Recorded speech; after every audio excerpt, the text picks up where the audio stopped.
H1B ਜਿਹੜੀਆਂ cap restrictions ਆ ਉਸ ਨੂੰ ਲੈ ਕੇ USCIS ਨੇ ਜਿਹੜੀ ਸੈਕਿੰਡ ਰੈਂਡਮ ਸਿਲੈਕਸ਼ਨ ਜਿਹੜੀ ਉਹ ਕੀਤੀ ਆ, H1B ਵਾਲੇ ਖੁਸ਼ ਨੇ, ਨਾਰਾਜ਼ ਨੇ, ਕੀ ਇਸ ਖਬਰ ਤੋਂ ਬਾਅਦ ਦੇ ਵਿੱਚ ਉਹਨਾਂ ਨੂੰ ਜਿਹੜਾ ਉਹ ਲੱਗ ਰਿਹਾ ਹੈ? ਜੀ ਬਿਲਕੁਲ। ਸੋ ਕੀ ਹੁੰਦਾ ਵਾ, ਜਿਹਨਾਂ ਨੂੰ ਨਹੀਂ ਪਤਾ, H1B ਵਰਕ ਵੀਜ਼ਾ ਇੱਥੇ ਹੁੰਦਾ ਅਮਰੀਕਾ ਦੇ ਵਿੱਚ, ਜਿਹਦੇ ਲਈ ਮਿਨੀਮਮ ਤੁਹਾਨੂੰ ਬੈਚਲਰ ਡਿਗਰੀ ਚਾਹੀਦੀ ਹੈ 4 ਸਾਲ ਦੇ ਇਕੁਇਵਲੈਂਟ। ਤੇ ਜਿਹਨਾਂ ਕੋਲ 3 ਸਾਲ ਦੀ ਡਿਗਰੀ ਹੁੰਦੀ ਹੈ ਇੰਡੀਆ 'ਚ ਜਿੱਦਾਂ, ਤੇ ਉਹਨਾਂ ਨੂੰ 4 ਸਾਲ ਆਪਣੇ ਪੂਰੇ ਕਰਨ ਲਈ 1 ਸਾਲ ਜਿਹੜਾ ਹੋਰ ਚਾਹੀਦਾ।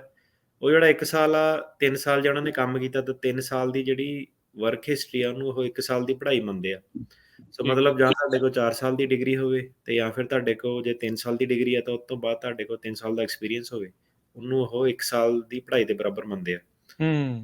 ਤੇ 4 ਈਅਰ ਡਿਗਰੀ ਦੇ ਬੇਸ ਤੇ ਜਿਹੜੀ H1B ਵਰਕ ਵੀਜ਼ਾ ਹਰ ਸਾਲ ਜਿਹੜਾ 65,000 ਜਿਹੜੇ ਵਰਲਡ ਵਾਈਡ, ਤੇ 20,000 ਜਿਹੜੇ US ਦੇ ਗ੍ਰੈਜੂਏਟ ਨੇ ਮਾਸਟਰ ਜਾਂ ਹਾਇਰ ਡਿਗਰੀ ਤੋਂ, ਹਨਾ। ਸੋ ਟੋਟਲ ਇਹ 85,000 ਵੀਜ਼ੇ ਜਿਹੜੇ ਆ ਹੁੰਦੇ ਆ। ਸੋ ਇਹਨੂੰ ਦੱਸਣ ਦਾ ਮਕਸਦ ਇਹ ਹੈ ਕਿ ਕਈ ਵਾਰੀ ਸਾਨੂੰ ਲੋਕੀ ਨਾ ਕਾਲ ਕਰਦੇ ਆ, ਕੰਸਲਟੇਸ਼ਨ ਕਰਦੇ ਆ, ਤੇ ਕੈਨੇਡਾ ਤੋਂ ਕਾਫੀ ਜਿੱਦਾਂ ਕਾਲ ਜ਼ਿਆਦਾਤਰ ਆਉਂਦੀਆਂ, ਸਟੂਡੈਂਟ ਵਗੈਰਾ ਹੁੰਦੇ ਆ। ਹੂੰ ਹੂੰ ਤੇ ਹੁਣ ਪੇਡ ਕੰਸਲਟੇਸ਼ਨ ਵਗੈਰਾ ਵੀ ਚਲੋ ਜਿੱਦਾਂ ਕਰਦੇ ਆ, ਤੇ ਉਹਨਾਂ ਨੂੰ ਹੁੰਦਾ ਕਿ ਵਕੀਲ ਨੂੰ ਕਾਲ ਕੀਤਾ ਤੇ ਕੋਈ ਰਾਹ ਦੱਸੂਗਾ, ਕੋਈ ਹੱਲ ਦੱਸੂਗਾ। ਤੇ ਉਹਨਾਂ ਨੂੰ ਫਿਰ ਇਹੀ ਕਹਿਣਾ ਪੈਂਦਾ ਕਿ ਇਹ ਕੈਨੇਡਾ ਵਾਂਗੂ ਨਹੀਂ ਕਿ ਇੱਥੇ ਓਪਨ ਵਰਕ ਪਰਮਿਟ ਆ। ਹੂੰ ਇੱਥੇ ਹੂੰ ਜਿਹੜਾ ਵਰਕ ਵੀਜ਼ੇ ਦੀ ਬਹੁਤ ਜ਼ਿਆਦਾ ਜਿਹੜੀ ਫਾਈਟ ਆ।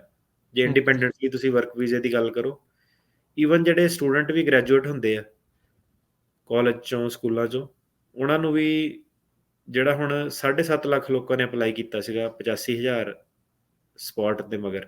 ਜੀ। ਕਈਆਂ ਨੇ ਚਲੋ ਡੁਪਲੀਕੇਟ ਵੀ ਕੀਤਾ ਸੀਗਾ, ਪਰ 3.5 ਲੱਖ ਜਿਹੜੇ ਲੋਕੀ ਕੰਪੀਟ ਕਰਦੇ ਆ ਹਰੇਕ ਸਾਲ, ਇੰਨਾ ਕੁ ਨੰਬਰ ਜਿਹੜਾ ਸੀਗਾ ਇਸ ਵਾਰੀ ਜਿਹਨਾਂ ਨੇ ਇਸ ਪ੍ਰੋਸੈਸ 'ਚ ਕੰਪੀਟ ਕੀਤਾ ਸੀਗਾ।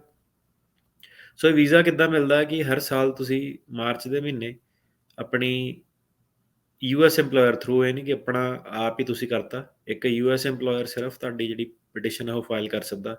ਕਿਉਂਕਿ ਜਿਹੜੇ ਅਮਰੀਕਾ ਦੇ ਵਿੱਚ ਵੀਜ਼ਾ ਪ੍ਰੋਸੈਸ ਹੈ ਇਹਨਾਂ ਨੇ ਰਿਸਟ੍ਰਿਕਟ ਕੀਤੇ ਹੋਏ, ਤੁਸੀਂ ਸੈਲਫ ਫਾਈਲਿੰਗ ਨਹੀਂ ਕਰ ਸਕਦੇ। ਬਾਕੀ ਕੰਟਰੀਆਂ 'ਚ ਕਈਆਂ 'ਚ ਤੁਸੀਂ ਕਰ ਸਕਦੇ ਆ, ਇੱਥੇ ਨਹੀਂ ਕਰ ਸਕਦੇ। ਸੋ ਮਾਰਚ ਦੇ ਮਹੀਨੇ ਸਾਰੀਆਂ ਇਹ ਫਾਈਲਿੰਗ ਹੁੰਦੀਆਂ। ਤੇ ਪਹਿਲਾਂ ਕੀ ਹੁੰਦਾ ਸੀਗਾ ਕਿ 3-4 ਸਾਲ ਪਹਿਲਾਂ ਇਹ ਸਾਰੀਆਂ ਪੇਪਰ ਬੇਸ ਫਾਈਲਿੰਗ ਹੁੰਦੀਆਂ ਸੀਗੀਆਂ। ਮਤਲਬ ਤੁਹਾਨੂੰ ਪੂਰੀ ਪਟੀਸ਼ਨ ਬਣਾ ਕੇ, ਜੌਬ ਡਿਊਟੀ, ਵਕੀਲ ਨੂੰ ਪੂਰੀ 100% ਫੀਸ ਦੇ ਕੇ, ਸਰਕਾਰ ਨੂੰ ਫਾਈਲਿੰਗ ਫੀ ਦੇ ਚੈੱਕ ਲਾ ਕੇ, April 1 ਨੂੰ ਫਾਈਲਿੰਗ ਹੁੰਦੀਆਂ ਸੀਗੀਆਂ। ਹੂੰ ਹੂੰ ਤੇ ਇਹ H1B ਸੀਜ਼ਨ ਦੇ ਨਾਂ ਨਾਲ ਜਿੱਦਾਂ ਅਟਰਨੀਆਂ ਦੇ ਵਿੱਚ ਇਹ ਗੱਲਬਾਤ ਉੱਠਦੀ ਸੀ। ਤੇ ਉਦੋਂ ਬੜੀਆਂ ਰਾਤਾਂ ਖਰਾਬ ਹੁੰਦੀਆਂ ਸੀਗੀਆਂ, ਜਨਵਰੀ ਤੋਂ ਲੈ ਕੇ ਫਰਵਰੀ, ਮਾਰਚ, ਕਿਉਂਕਿ ਹਾਂਜੀ। ਕਿਸੇ ਉਹਦੇ ਵਿੱਚ ਵੀ ਬੜੇ ਜਿੱਦਾਂ ਕਹਿ ਲਓ ਅਸਾਈਲਮ ਦਾ ਜਾਂ ਫੈਮਿਲੀ ਬੇਸ ਦਾ ਕੇਸ ਆ, ਬੜੇ ਦਸਤਾਵੇਜ਼ ਲੱਗਦੇ ਹੁੰਦੇ ਆ। ਠੀਕ ਹੈ। ਇੱਕੋ ਇੱਕ ਤੁਹਾਡੇ ਕੋਲ ਮੌਕਾ ਹੁੰਦਾ, ਤੇ ਉਹਦੇ 'ਚ ਟੈਨਸ਼ਨ ਇਹ ਹੁੰਦੀ ਸੀ ਕਿ ਜੇ ਪਟੀਸ਼ਨ ਵਾਪਸ ਆ ਗਈ, ਕਿਤੇ ਕੋਈ ਚੀਜ਼ ਰਹਿ ਗਈ, ਚੈੱਕ ਗਲਤ ਹਾਂ ਹੋ ਗਿਆ, ਫਾਰਮ ਗਲਤ ਹੋ ਗਿਆ, ਪੈਰਾਲੀਗਲ ਨੇ ਪ੍ਰਿੰਟ ਨਹੀਂ ਕੀਤਾ, ਸਾਈਨ ਡੇਟ ਨਹੀਂ ਕੀਤੀ, ਤੇ ਬੰਦੇ ਦਾ ਸਾਲ ਖਰਾਬ ਜਾਣਾ, ਫਿਰ ਉਹਨੂੰ ਸਕੂਲ ਜਾਣਾ ਪੈਣਾ, ਫਿਰ $40,000-50,000 ਦੇ ਕੇ ਡਿਗਰੀ ਕਰਨੀ ਪੈਣੀ।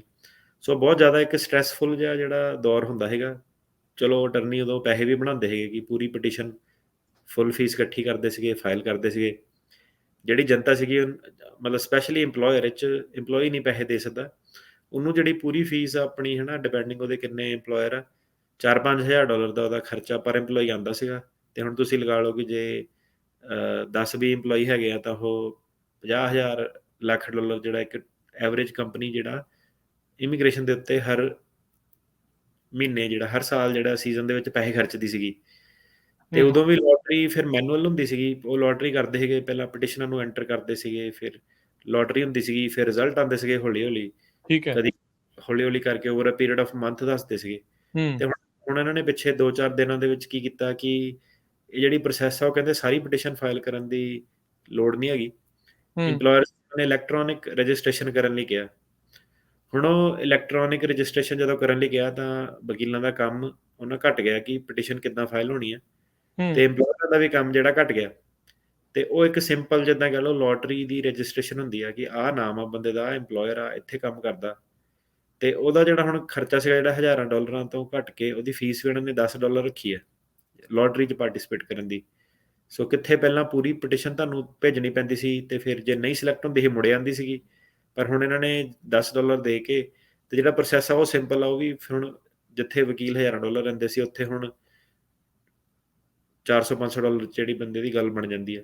ਉਹਦੇ ਨਾਲ ਕੀ ਹੋਇਆ ਕਿ ਜਿਹੜੇ EMPLOYER ਸੀਗੇ, ਜਿਹਨੇ ਹੁਣ 10 ਫਾਈਲ ਕਰਨੇ ਸੀਗੇ, ਉਹ ਇੰਡੀਆ 'ਚ ਕਹਿੰਦਾ ਮੈਂ ਹੁਣ 50 ਬੰਦਿਆਂ ਦਾ ਫਾਈਲ ਕਰੂੰਗਾ। ਯਾ ਜਿਹੜਾ ਜਿਹੜਾ EMPLOYER ਪਹਿਲਾਂ ਕਹਿੰਦਾ ਸੀ ਨਹੀਂ ਮੈਂ ਦੇਖ ਕੇ ਕਰੂੰਗਾ, ਮੈਂ ਇੰਨੇ ਪੈਸੇ ਨਹੀਂ ਖਰਚਣੇ, ਤੇ ਜਦੋਂ $10 ਫੀਸ ਹੀ ਹੈਗੀ ਆ, ਤਾਂ EMPLOYER ਕਹਿੰਦਾ ਚੱਲ ਕੋਈ ਨਹੀਂ, ਜਿੰਨਿਆਂ ਨੇ ਵੀ ਅਪਲਾਈ ਕੀਤਾ ਸਾਰਿਆਂ ਦਾ ਫਾਈਲ ਕਰੋ, ਚੱਕ ਬਾਅਦ 'ਚ ਦੋ। ਚੱਕ ਦੋ ਕੰਮ, ਹੈ ਨਾ। ਹੂੰ ਤੇ ਉਹਦੇ ਕਰਕੇ ਹੁਣ ਕੀ ਹੋਇਆ ਕਿ ਜਿਹੜੇ ਐਕਚੁਅਲ 'ਚ ਇੱਥੋਂ ਪੜ੍ਹੇ ਆ, ਕੋਈ ਟੌਪ ਸਕੂਲਾਂ 'ਚ ਗਏ, ਉਹ ਸਾਰੇ ਉਹਨਾਂ ਨੂੰ ਡਿਸਐਡਵਾਂਟੇਜ ਆ, ਕਿਉਂਕਿ ਐਤਕੀ ਜਿਹੜਾ ਰੇਟ ਸੀਗਾ ਸਿਲੈਕਸ਼ਨ ਦਾ ਲੋਟਰੀ ਦਾ 7 ਤੋਂ 10% ਹੀ ਸੀਗਾ। ਤੇ ਹੁਣ ਜਿਹੜੇ ਪੁੱਛਦੇ ਆ ਕਿ ਵਰਕ ਵੀਜ਼ੇ ਦਾ ਕੀ ਹਿਸਾਬ ਕਿਤਾਬ ਆ ਅਮਰੀਕਾ 'ਚ, ਸੋ ਹੂੰ ਜਿਹੜਾ ਵਰਕ ਵੀਜ਼ਾ ਵਾ ਉਹ EMPLOYER ਦੇ ਥਰੂ ਆਉਂਦਾ, ਇਹ ਸਾਰੀਆਂ ਉਹਦੇ ਵਿੱਚ ਦਿੱਕਤਾਂ ਹੁੰਦੀਆਂ। ਤੇ ਮਾਰਚ ਦੇ ਵਿੱਚ ਉਹ ਸ਼ੁਰੂ ਹੁੰਦਾ, ਲੋਟਰੀ 'ਚ ਕਰੋ ਪਾਰਟਿਸਿਪੇਟ ਜੇ ਤੁਹਾਡਾ EMPLOYER ਹੈਗਾ, ਤੇ ਜੇ ਲੋਟਰੀ ਤੁਹਾਡੀ ਸਿਲੈਕਟ ਹੋ ਜਾਂਦੀ ਆ, ਤੇ ਫਿਰ ਉਹ ਤੁਹਾਨੂੰ ਫਾਈਲ ਕਰਨ ਲਈ ਕਹਿੰਦੇ ਆ ਜੂਨ ਦੇ ਮਹੀਨੇ ਪਹਿਲੀ ਵਾਰੀ। ਤੇ ਹੁਣ ਕੀ ਹੋਇਆ ਸੀਗਾ ਕਿ ਰਿਸੈਸ਼ਨ ਵੀ ਆ ਗਿਆ, ਕਈ ਚੀਜ਼ਾਂ ਆਪਾਂ ਦੇਖਦੇ ਹਾਂ, ਤੇ ਲੋਟਰੀ ਜਿਹੜੀ ਸੀਗੀ ਉਹ ਜਿੰਨੇ ਉਹਨਾਂ ਨੇ ਸਿਲੈਕਟ ਕੀਤੇ ਸੀ, ਸਾਰਿਆਂ ਨੇ ਫਾਈਲ ਨਹੀਂ ਕੀਤੇ, ਕਿਉਂਕਿ ਜਿੱਦਾਂ ਦੱਸਿਆ ਕਿ ਚੱਕ ਦੋ ਕੰਮ, ਫਾਈਲ ਕਰ ਦੋ। ਤੇ ਕਈ ਵਾਰੀ ਹੁਣ ਬੰਦਾ ਕੀ ਆ ਕਿ ਹੁਣ ਤੁਹਾਡਾ ਟਾਈਮ ਆ ਜਾਂਦਾ ਕਿ ਹੁਣ ਤੁਹਾਨੂੰ ਪੂਰੀ ਫੀਸ ਦੇ ਕੇ ਪਟੀਸ਼ਨ ਵਗੈਰਾ ਤਿਆਰ ਕਰਾਉਣੀ ਪੈਂਦੀ ਆ, ਤੇ ਆ ਜਿਹੜੇ EMPLOYER ਫਾਈਲ ਕਰਦੇ ਆ, ਕਈ ਵਾਰੀ ਇਹ ਨਹੀਂ ਚਾਹੁੰਦੇ ਕਿ ਉਹ ਵਰਕਰ ਉਹਨਾਂ ਦੇ ਕੰਮ ਕਰੇ, ਕੋਈ ਦੇਖ ਲੈਂਦੇ ਆਪਣਾ ਹਿਸਾਬ ਕਿਤਾਬ, ਹੈ ਨਾ, ਜਾਂ ਕਈ ਵਾਰੀ ਵੈਸੇ ਫਾਈਲ ਕਰਨ ਲਈ ਕੀਤਾ ਹੁੰਦਾ। ਸੋ ਉਹਦੇ ਨਾਲ ਕੀ ਹੁੰਦਾ ਕਿ ਮੰਨ ਲਓ ਉਹਨਾਂ ਨੇ ਇਹੀ 85,000 ਲੋਕ ਸਿਲੈਕਟ ਕਰ ਲਏ ਪਹਿਲੀ ਲੋਟਰੀ ਦੇ ਵਿੱਚ, ਹੁਣ 85,000 ਤੋਂ ਸਿਰਫ 40,000 ਜਣੇ ਨੇ ਫਾਈਲ ਕੀਤਾ ਐਕਚੁਅਲ ਦੇ ਵਿੱਚ, ਕਿਉਂਕਿ ਤੁਹਾਨੂੰ ਦੱਸਿਆ ਕਿ ਪ੍ਰੋਸੈਸ ਸਸਤਾ ਹੋ ਗਿਆ ਸੀਗਾ, ਤਾਂ ਕਰਕੇ ਲੋਕੀ ਬਹੁਤ ਜ਼ਿਆਦਾ ਫਾਈਲ ਕਰਨ ਲੱਗ ਪਏ ਸੀ। ਤੇ ਹੁਣ ਉਹ ਜਿਹੜੇ ਬਚੇ ਨੰਬਰ ਆ ਫਿਰ ਦੁਬਾਰਾ ਰੋਲ ਓਵਰ ਹੋ ਜਾਂਦੇ ਆ, ਤੇ ਹੁਣ ਉਹਦੀ ਸੈਕੰਡ ਲੋਟਰੀ ਜਿਹੜੀ ਇਹ ਹੋ ਰਹੀ ਆ, ਤੇ ਹੁਣ ਇਹ ਦੇਖਦੇ ਆ ਕਿ ਸੈਕੰਡ ਲੋਟਰੀ 'ਚ ਇਹ ਭਰਦਾ ਕਿ ਥਰਡ ਲੋਟਰੀ 'ਚ ਭਰਦਾ। ਜੀ